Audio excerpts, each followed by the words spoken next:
Guys want me to sim. If you really want me to sim to see if you make the playoffs, let's do it before I go hit some dingers. So again, the Expos at 27-24, the Rockies at 19-31. Is this the year that one of our teams make the playoffs? And again, you look at the Expos overall, I guess, strength and lineup. Pena's helping a lot. Whereas, I mean, I got a decent first baseman, left fielder, right fielder. So let's see how it goes. We'll go to the All-Star break. When will NHL be back? I don't know. I'm honestly not really missing it right now. Montreal still hanging in there at around 500, but it's close. Corbin Burns to the Twins. Fair enough. Jake Shiner to the Yankees. Montreal still hanging in there to buy above 500, but it's close. You guys hit the All-Star break at 47-44. The Rockies at 43-49. Only 4 more wins, you say? Well, the Rockies first in contact, by the way. Guys are first in anything. Let's take a look at some stats here heading into the All-Star break. Injured list for the Rockies. Nobody I really care about. Although Steven... Oh, no. One of my better players and prospects, Steven Chen, tore his fucking Achilles. Oh, that sucks.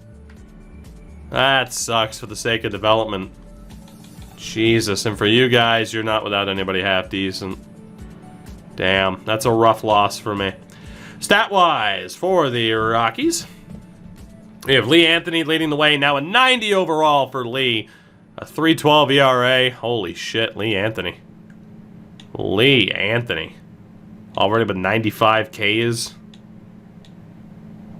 A 1.5 WAR, a 4.06 FIP is a little bit high, but Lee Anthony's looking good. Barney Torres. From there, though, I mean, Torres and Donaldson are still struggling. Ashcraft has gotten it together. I do wonder if Cedeno is still my long reliever. But I still have 3 starting pitchers with over a 5 ERA, which is brutal. For relievers, Andreas Arrojo. Not looking that bad. Not looking that bad at all. 4.36 FIP. Eh. And then Zepeda. Looking all right, but Chris McWilliams is having a season. Okay, it's a shame. Okay, no, wait, you can see the numbers from here. Okay. 0.5 WAR for Bucky Tate, a 3.15 FIP. Holy shit, Bucky Tate. Bucky Tate's having a great season. Malcolm Gonzalez has been trash. Bucky Tate's having a good year, though. For catchers, Alberto Hernandez hitting 230. Gore hitting 252. Not too bad. Marquez. Not bad for a Rule 5 pickup, hitting 303. 12 homers, 38 RBIs. Marte rocking an 81. To Marquez's 76. It's definitely more defensive than at the plate, though. Second baseman Bobby Shen hitting 230. Will Shins hitting 305 through 128 at-bats. What the hell? Chauncey Lyle hitting 314 right now. Chauncey Lyle. Good stuff. Hines has been pretty poor at the plate. Shortstop Tyler Freeman, 246. On the season, Pena hitting 230 or 223. And then left Seth Beer, 17 home runs, 53 RBIs, a 312 average for Seth Beer. A 923 OPS and a 401 on base. Yes, ma'am. And then right, Benito Osuna, 254, a 229 for James Borden, who's an 87. Oh, I love him. And then Kyle Tucker, who's only played in 41 games, is hitting 285. It's beautiful. Cores doesn't count. Catcher, you say that as if you guys aren't playing in the most ridiculous created ball field ever. For the Expos, what do we got? So for starting pitchers, Napoleon Silk and Liberatore, both with 7 wins apiece. Liberatore right now, a 3.61 ERA. Not bad. Nobody's over a 5, though. You guys are getting a better performance. Of course, this is, again, a Scotty Vella at the bottom. You guys are getting a damn good combined effort from these pitchers, even if the overalls aren't the highest.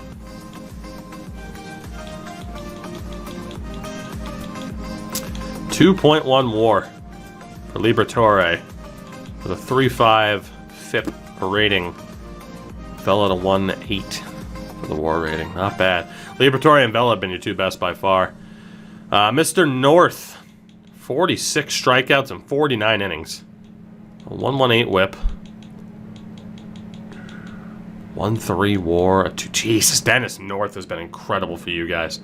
Absolutely incredible. My God. And then for your relievers, I'm intrigued to see the advanced numbers for Drew and Duke. 8 wins for Estevan Cortez, though. Let's see. Yeah, Luther Duke's been phenomenal. You guys have some A-grade relievers here in the form of Luther Duke and Dennis North. Richard Pena at a 94 overall, hitting .254 on the season.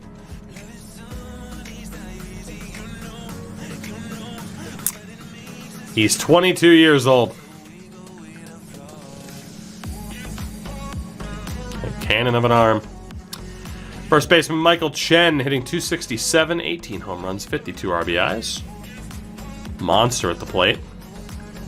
Second baseman Eric Carvajal, .219 average. Chavez still hitting .327, but 55 appearances at this rate.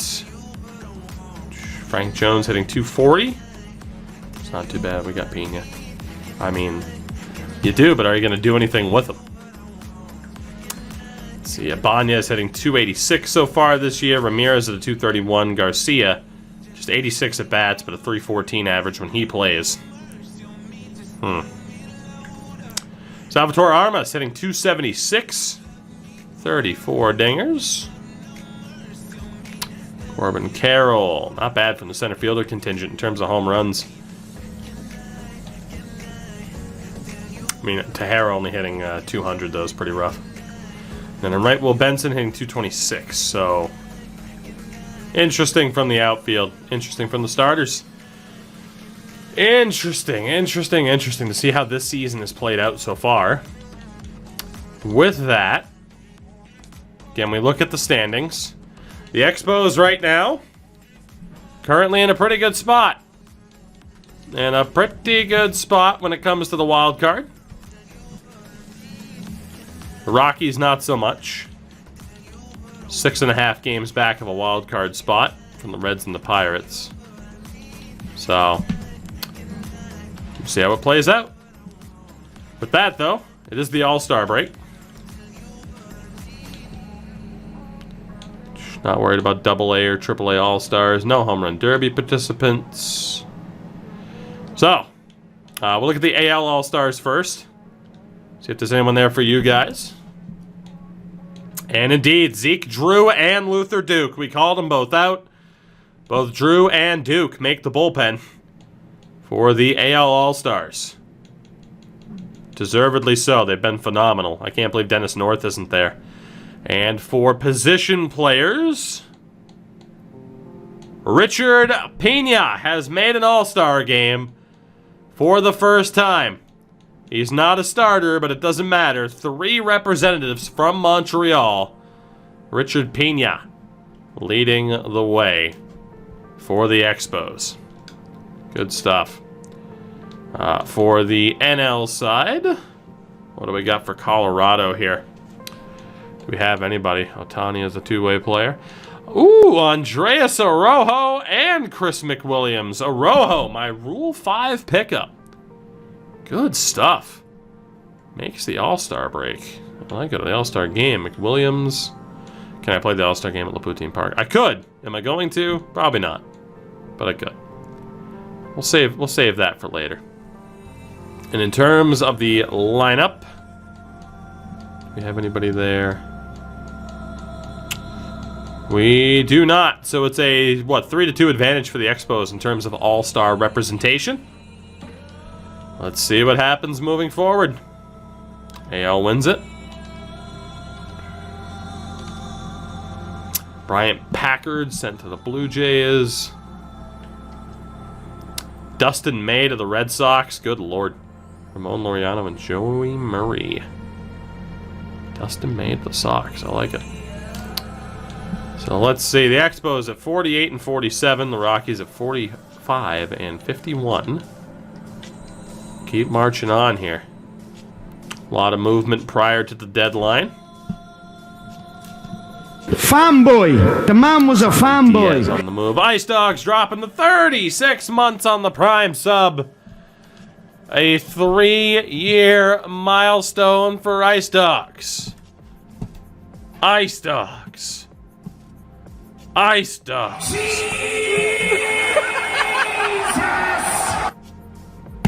Ice Dogs. Thank you for that, buddy. It is time to find out what's going to happen over the next 2.5 months. And if the Expos can indeed make it. Let's see what we got here. Expos at 52 and 49. The Rockies at 47 and 56. We'll sim 2 weeks at a time. See how it plays out. And take it from there. And the Expos right now in pretty good form. Not too shabby at 59 and 53. Whereas for the Rockies, we sit at 53 and 62. All right. The Expos 3.5 games back of the A's. We're 8 games back of the Padres for that division lead. The Expos right now, if the season were to end today, would be in a wild card spot. As for the Rockies, we are 8 games out of the wild card. The Expos right now, looking all right. We will sim another 2 weeks. Let's go to September 1st. Rough go for the Expos there. Real rough go for the Expos. Down to 65 and 63, now 6.5 back of Oakland. Whereas the Rockies are at 60 and 70. Expos right now a game back of the wild card. The Rockies 9 games out of the wild card. It's going to take a lot for the Rockies to make it. And the Expos are fading a little bit. Heading into the old September call-up situation. We will auto-fix the rosters as we do. Let's see how this goes. Good run of form for the Expos for the most part. Now it's 69 and 66. 7.5 back of Oakland. Currently in a wild card spot, tied with Cleveland. If the season ends today, there'll be a 1-game playoff. The Rockies are 8.5 back of the wild card. The elimination number is 19. 19. Let's go to the 18th here. Bad run of form for the most part for the Expos. Down to 71 and 72, a losing record. Under 500. 2-8 in their last 10. 2.5 out of the wild card now for the Expos. The Rockies 4 and 6 in their last 10 at 64 and 80. The Rockies probably boned at 10 games out of the wild card. We'll follow along with the Expos here. Simulate this game here. It is an 8-6 win over Cleveland. Napoleon Silk gets the win.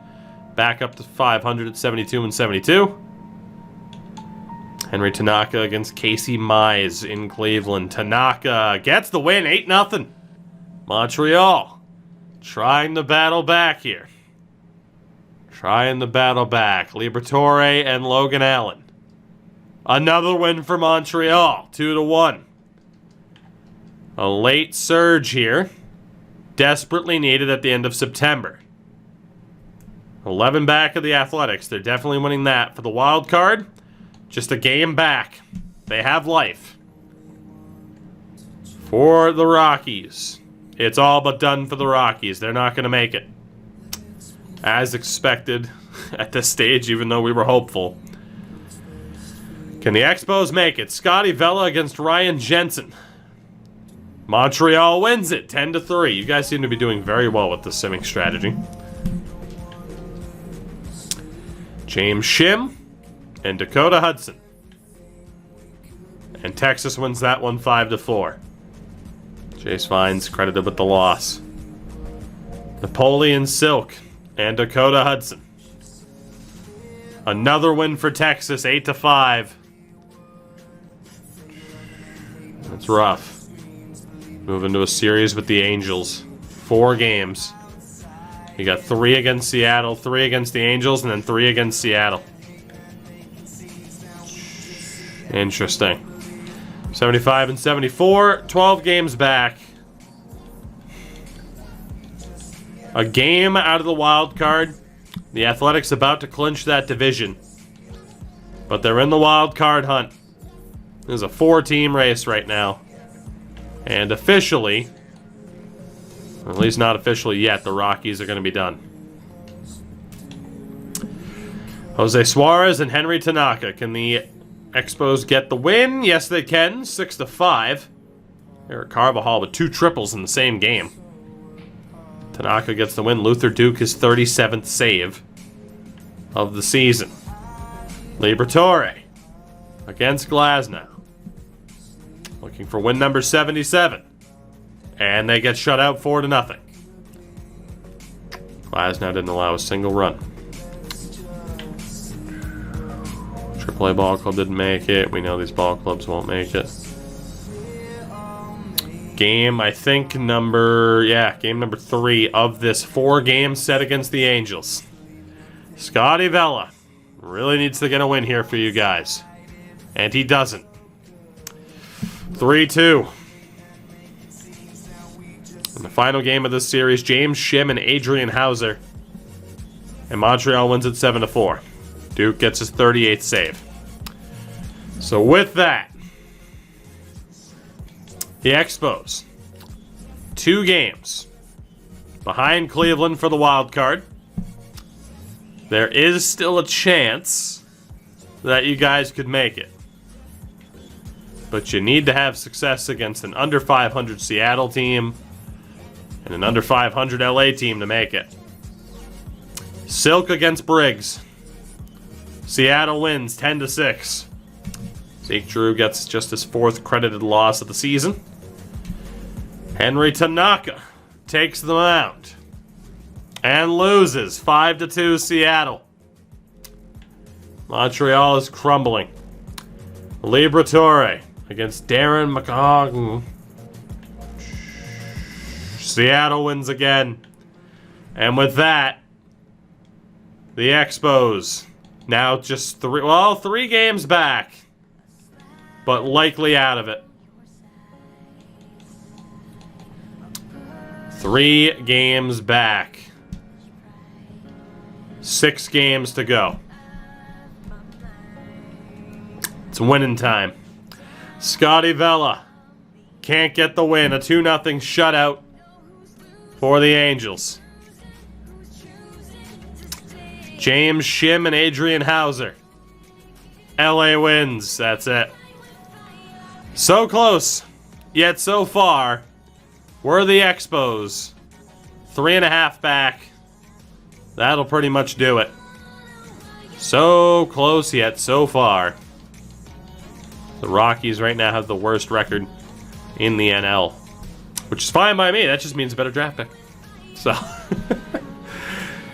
Oh boy. We both had playoff aspirations. You guys got close, but unfortunately, playoff aspirations, you get close but don't make it. That's worse than being terrible again. So, I mean, I'll take the result of my team being shit when I wanted them to be good over being so close yet so far. 9-3 LA win. That's right, I'm calling them LA over Anaheim to piss people off. And yeah, that'll do it with Seattle coming up here. Tanaka, his last start. 12-2 Montreal. Where the hell was that over the past week and a half? 3 RBI game, 2 doubles for Carvajal. Penultimate game of the season against Seattle, Matthew Liberatore. It's a 3-1 win. Final game of the season, Scotty Vela against Shane Bieber. The Expos are out. It'll be Cleveland and Minnesota making the playoffs. So close yet so far. Neither of our squads will make the playoffs this year. The Expos at 79 and 83. The Rockies at 71 and 91. Again, so close yet so far. So the playoffs this year, as you can see, it's Minnesota, Cleveland. Winner plays Tampa. White Sox play the A's. And on the NL side, it's Philadelphia and Atlanta. Winner plays Washington. The Dodgers play the Cubs. We will take a look here. Yeah, only losing Humberto Quintana. Not a major player for you guys. For myself, no Chen, no Lee Anthony at the end of the season. That didn't help. That didn't help at all. Son of a bitch. Let's look at the awards for this season, then we'll look at our team statistics. Francisco Lindor wins NL MVP, outdueling Corey Seager and Jr., who of course is on the Reds now. The AL MVP, Edwin Rios, over Xander Bogaerts and Bobby Bradley. Cy Young, Corbin Burns in Minnesota was traded at the deadline, and Adrian Morejon wins it over Ohtani and Griffin Canning. Batting titles, Alex Bregman, Chauncey Lyle, second for the NL batting title. Oh, what a season for Lyle. In the AL, it's Ian Happ, Yordan Alvarez, Jose Maraville. Fair enough. Let's see, reliever of the year, nobody in the AL, Edwin Diaz in the NL with 48 saves, 66 Ks. And rookie of the year, Brandon Wagner beats Austin Marquez. Rightfully so, Wagner was nuts in terms of production. On the AL side, Jose Ibanez finished third behind Richard Massey, who I almost took in the Rule 5, and Tim Marmolejo. So it's been now 2 seasons for both of us since we won, had a Rookie of the Year winner. Fair enough. Fair enough. So with that, let's look at our stats for the year. And for the Expos, starting pitchers, Silk was your winningest guy with 10 wins on the season. You got Shim, Liberatore, Vines, Vela, Ponce, and Priester, who got a little bit of time as well down the stretch. So again, Duncan Ponce and Quinn Priester. To be honest, I'll probably just move myself back up. It's a little bit easier to just go up here. And just to take a look here for the hell of it. I mean, really solid numbers for the most part for Liberatore and Vela. They really were your best options for the majority of the season. Duncan Ponce was actually phenomenal for you guys too through 38 innings. But yeah, no doubt, Liberatore and Vela were your 2 best pitchers this year. In terms of relievers, Dennis North up to an 83. He had a tremendous season, 62 strikeouts and 70 innings. And you know the advanced numbers here are going to be that much better. Yeah, no, Dennis North was incredible. How he wasn't up there for reliever of the year, it probably just has to do because of a lack of saves, but he was great. He was great. 27 years old now, but he was fantastic. Cannon, sinker ball. I mean, he doesn't have a sinking fastball, I guess, but yeah, that makes sense. Great player. Now for the other relievers, Esteban Cortez won 10 games. God damn. For the most part, I mean, the numbers were solid. I mean, honestly, really good numbers for Luther Duke, too. There's no surprise that he made the All-Star game. Not so great for Zeke Drew by the end of it, even though he made the All-Star game. Ostrander and Cortez were pretty solid. Ostrander was obviously a little bit better. So, I mean, you got decent pitching for the most part. Richard Pena out of 94 overall, hit 230 on the year, 24 dingers, 70 RBI. Selly, what's going on? This is good to see you. 747 OPS. 314 on base. It wasn't the best season in the world at the plate for Pena, though. 4.4 WAR, though, on the year. It's not bad. It's not bad. Just want to see how far this fucking goes. Jesus. Got the home and away numbers, too. Not bad. Not bad. Oh, Michael Chen up to an 81. 32 home runs for Michael Chen. 88 RBIs, a 272 average. 843 OPS. Not too shabby for Michael Chen. It was a very good season.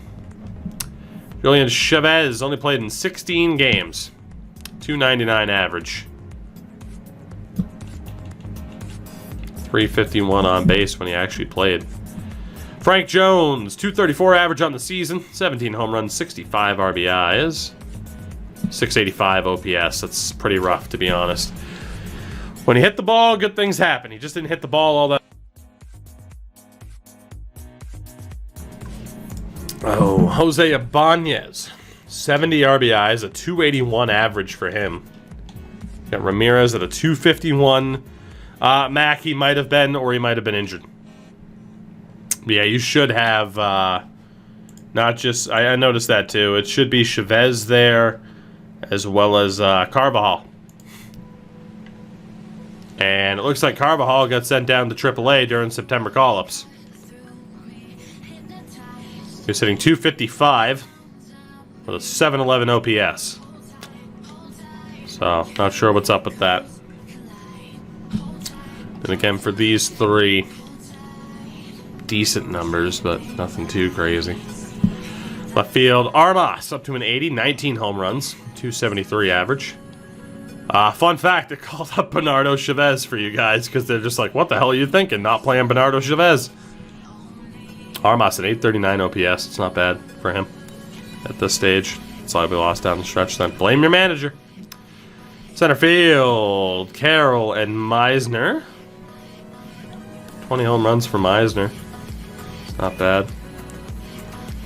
And right, Will Benson. 243. 762 OPS. I mean, it was a weird season for you guys. It's the best way to put it. For the Rockies, obviously losing Lee Anthony crippled me. He was doing phenomenally well. And in general, outside of he and Ashcraft, I did not get great pitching this year. Coors effect be damned. Actually, Donaldson was better than that 5.05 ERA would indicate. Donaldson was better. Cedeno wasn't that bad either, I suppose. Nor was Torres. We just had some bad luck. Maybe that is the Coors effect. Maybe that is the Coors effect. In terms of relievers, Arroyo. Or Arrojo, I should say. I'm thinking of Bronson Arroyo. This guy proved to be a pretty good Rule 5 pickup. Although, oof. Maybe not as good as he looked, though. Coors effect can be positive and negative. From there, Bucky Tate, McWilliams, Yamamoto. I mean, Zepeda's showing up for me in the minors, so I don't know what to make of that. You know? I don't know what to make of it. FIP is fielding independent pitching. It's basically removing fielding as a factor in determining how good somebody actually is. So obviously the lower the better. Bucky Tate was pretty solid. Hernandez, only 239. 713 OPS. Ugh. First baseman Marquez hit 294. Marte hit 256. 904 OPS for Andreas Marte. Not bad. Hopefully he plays more next year. Bobby Jensen only hit 227. It was a real rough year for us at the plate. Chauncey Lyle, though, did hit 307 with 20 dingers. 860 OPS. Hines didn't do much even when he played, but obviously he's more of a defensive option. You can tell by the attributes. Oh, Brits, congrats on the showdown win, by the way. Let's see. Ty Freeman, 254. Brutal. Brutal at the plate. Seth Beer, 28 home runs. Decent, but not nearly as good as he was. And then Borden. Yeah, Borden and Tucker weren't as good as... I mean, Tucker was pretty solid, but he's showing up as a 92. It was a weird season. It was definitely a weird season. For a lot of different reasons from the looks of it. Yeah, I ended up with some dudes going down. Again, I'm not sure why. I'll definitely have to check the rosters to make sure nobody's missing. World Series goes to the Chicago Cubs. Chicago. Frickin' Chicago. So they beat the Rays in the World Series. Frickin' Chicago. 7 games for the Cubs. Let's take a look at the old Cubbies, shall we?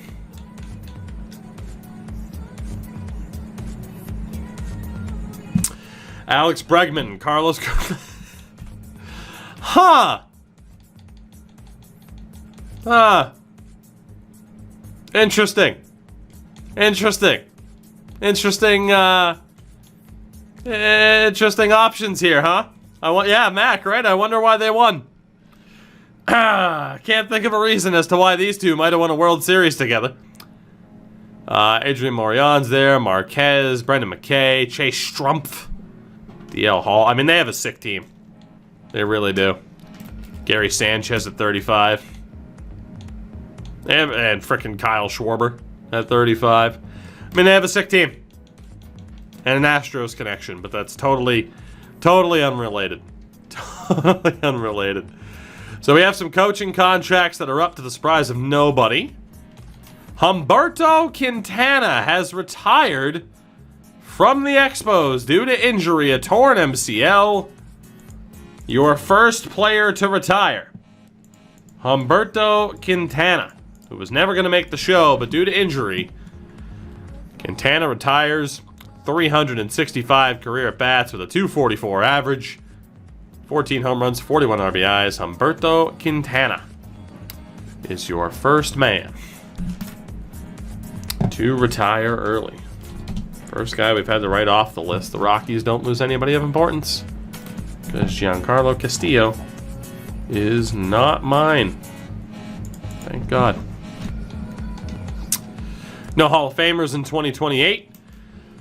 So that brings us to a very big offseason where you guys are going to have to decide the future of Will Benson, Cameron Meisner, Henry Tanaka, and Jace Vines, as well as having to sign 2 out of 6, or 4 out of 6 staff spots. 2 out of the 6 are full.